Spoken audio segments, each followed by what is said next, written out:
Erin here from the Memory Box Project. Welcome to this week's video all about pets and wildlife. So don't forget you can pause this video at any time to have a chat about some of the questions that we talk about in the video. And also don't forget to go to our download page where we've got lots of activities about this week's theme. We'll go through lots of different things that we can reminisce about, and then at the end we've got a slideshow of some pictures and videos that have been sent in by you lovely people that helped us out on Facebook. So let's get started.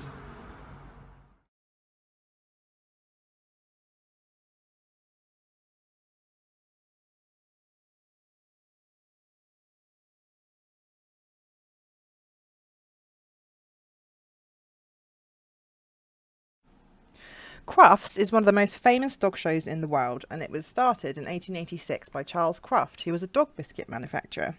Here's a plaque showing where he lived during his lifetime. This is a picture of some ladies showing their dachshunds, or aka sausage dogs. Has anybody ever bred dogs or taken them to a show? And did you win any prizes?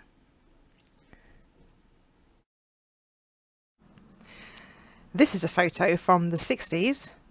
And I can see everybody there has their Bedlington Terriers, so probably looking for best of breed and then possibly best in show.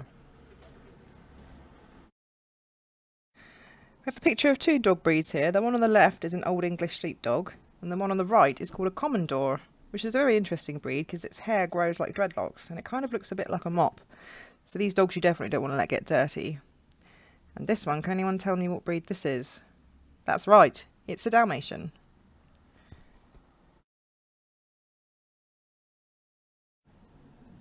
Have you ever taken part in a pet show?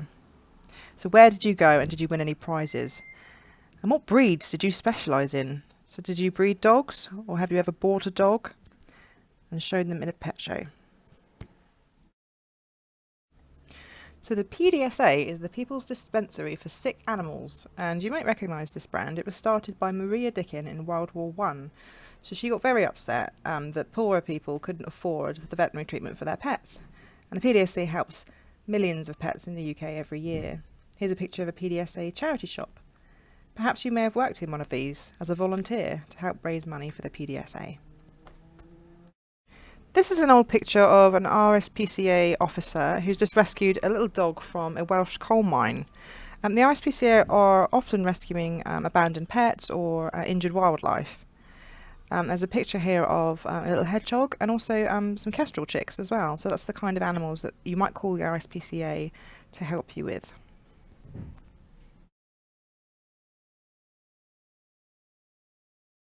Have you ever rescued an animal? So have you called the RSPCA to help an abandoned pet or an animal in need? And how did you help them?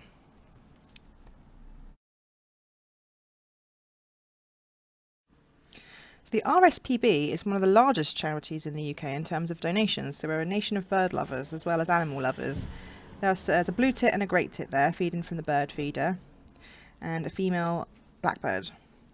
This is a picture of some avocets, which are actually on the logo for the RSPB. And the person who's watching these avocets is a bird watcher, or otherwise known as a twitcher. So my question is, have you ever been bird watching or twitching? And what interesting birds have you seen? Did you sit in a hide or a tent and hide yourself? Did you bring your binoculars with you? This is a fledgling coal tit that I had found a few months ago in my garden, and unfortunately one had passed, but this one was okay, so I fed it for a few weeks before I released it. And you can see him or her there eating some mince from a pair of tweezers. So as far as I know, baby Peeps, as I called it, is doing quite well. She shortly learned to fly after this. There she is there taking some more food.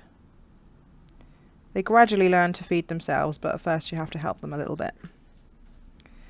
And there we have, you can hear her tweeting. This is when I set her free.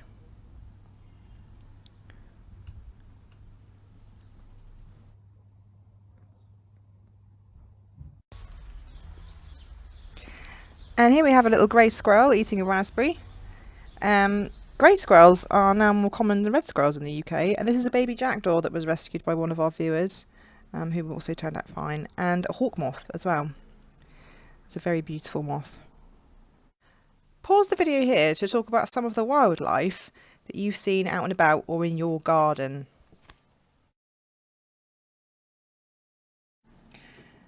A dog is the only thing on earth that loves you more than he loves himself. So that's a nice quote, I think. These are my two dogs. That's Dino on the left and Sasha on the right. What was your dog's name and what breed or colour were they? So I think Dino is some sort of sausage dog and Sasha is a Jack Russell Staffordshire Terrier of some kind. So Sasha is the white and tan dog there, and she's also a pets therapy dog. So lots of residents from Hawthorns care home in Southampton might recognise her. Here she is on her walk in the field, so I take them out twice a day. How often did you walk your dog? And she's generally quite good, and she'll come back to you, but as you can see here, she's rolling around in, well, I'm not going to tell you what it is. But she doesn't always behave herself. So I'd say she listens 80% of the time, and then 20% of the time she has selective hearing. So, did your dog ever get up to mischief? What's the naughtiest thing your dog ever did?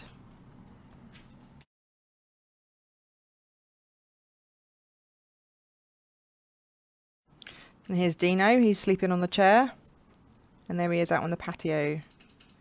So Dino's quite a quiet dog, and he doesn't require much attention, but he loves to go out for walks, and also he loves to play. And here he is playing tug with one of his toys, and he is growling a little bit. So what did you used to do with your dog for fun? Would they play fetch or frisbee?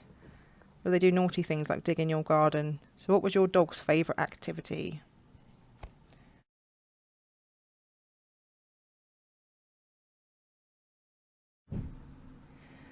So this dog is Winnie, and she is some sort of collie type. She's very, very shy, but obviously collie dogs are very intelligent, and she's quite bouncy. So I think eventually she's going to make a very lovely pet. So she's just in her training at the moment. She's only a puppy. She's 10 months old at the moment. So she likes to go for her walks. And she's quite big as well, so she's bigger than the other two. And Winnie was fostered with us for quite a few weeks actually. She's gone to her new home now. But she was there for a while and we did quite like having her here, although it was a nightmare to walk 3 dogs at once. How did you find your dog? Did you buy them or did you rescue them? So my next question is, where did you get your dog?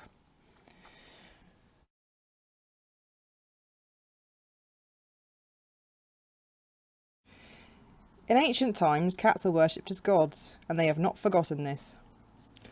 So now here's Kate introducing us to her cats.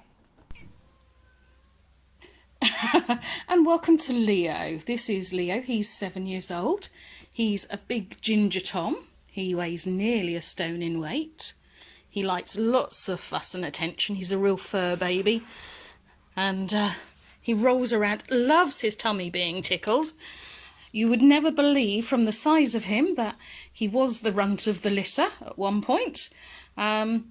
His nickname is Thunderpaws because he doesn't know stealth. He just trundles around at the speed of light and is as noisy as anything.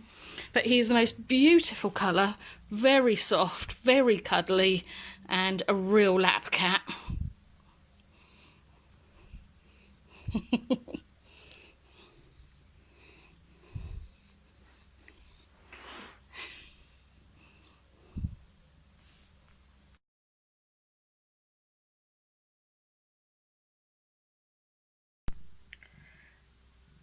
This is Rosie. She likes to hide in lots of small spaces. She's a pretty little girl, but she's very fiery. And as you can see, she's wagging her tail, which should mean that she's quite angry, but she's also purring at the same time, so I think she's a little bit confused. So this is Leo and Rosie when they first met, and I think you can recognise that. I think Rosie thinks that Leo is her mum, even though he's a ginger Tom, and he doesn't seem to be worried too much about it. I wonder if anybody ever had kittens in their household. So did your cat ever have kittens, or did your dog have puppies? What was that like? What was your cat like? And did it ever bring a gift to you on the doorstep? And by gift I mean something like a little mouse or a bird. They were quite tame. This little boy here has a guinea pig who he's feeding there. Guinea pigs are from South America. And a little rabbit. So these kind of animals you might keep in a hutch outside. These are our chinchillas, Skittle and Squig. This one here is Squig, and that one over there is Skittle. So Squig is named after Squig and Beast, which is a Warhammer figurine. Personally, I'm not really into that sort of things, but my husband is. So they originate from Chile, in the Andes Mountains, and they can live up to 20 years, so quite a while. They eat hay and hay-based pellets, and they cannot have any fruit or veg, because if they do, it can cause gas, and because they cannot pass wind, it stops their digestive system and is obviously very painful. We've had issues with that in the past, and also can sometimes be fatal. They do love and can have goji berries, and they also love rose petals. Skittle in particular loves rose petals, this one here. Their fur is super soft and dense, and it is so dense that a human has 1 to 2 follicles, where a chinchilla will have 60 to 90. This in the past has caused them to be hunted for their fur, which is just really sad. I can't imagine that. What else? So yeah, because their fur is so dense, they can't actually get fleas, because the fleas will just suffocate in their fur, which is quite amusing because no one wants fleas. They also, if they get wet, they can go mouldy because their fur is so dense, and just can't dry out quick enough. But yeah, they're lovely animals, really intelligent, and really part of the family. And as you can tell, it's playtime for them right now. So yeah.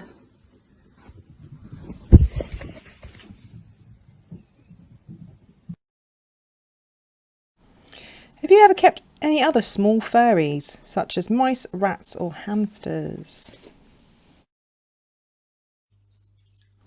So this is my aquarium from last year. So these are called platyfish. And these are the same type of fish in one of my other aquariums, and they're eating some bloodworms. So you can hear the trickle of the water filter there. Has anybody ever had an aquarium? So these fish have to be kept in warm water, but you might also have had goldfish, who tend to live a very, very long time. So have you ever had goldfish? Perhaps you kept them in a pond outside. These ones are all lovely different colours.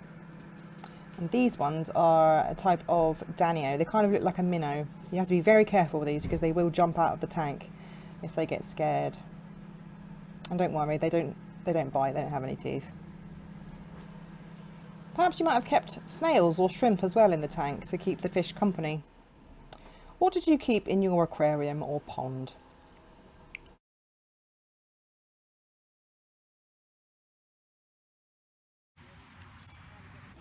So as you can see here, there's a young lady horse riding, so I wonder if there are any equestrians among you. This is another horse and her foal that were outside of Dawson Lodge Care Home, which I visited earlier this week. I would like to say as well as the foal is fine. I think she's just sleeping because it's really, really hot on this day, so she's just resting in the shade. Has anybody ever kept horses? What are the main things that you need to do? I'm no expert, but I'm thinking probably mucking out is the bottom of the list. What are your top tips for keeping horses?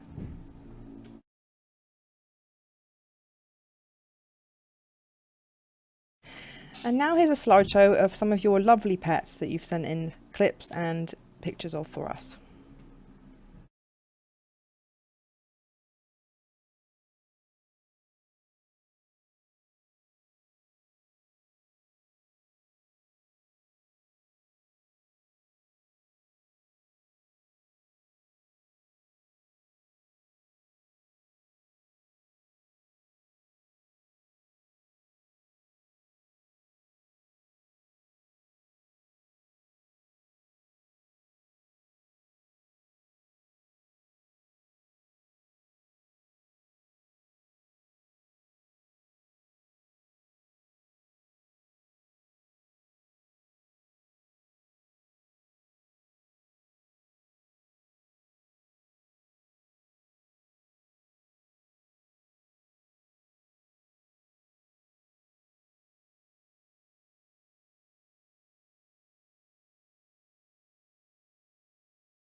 This is Sid. He's a Hermann's tortoise. He's 5 years old and he usually lives in a vivarium, but when it's very hot he can go outside. He likes to eat green leaves like lettuce and dandelions, and as a treat he likes a tomato or a grape.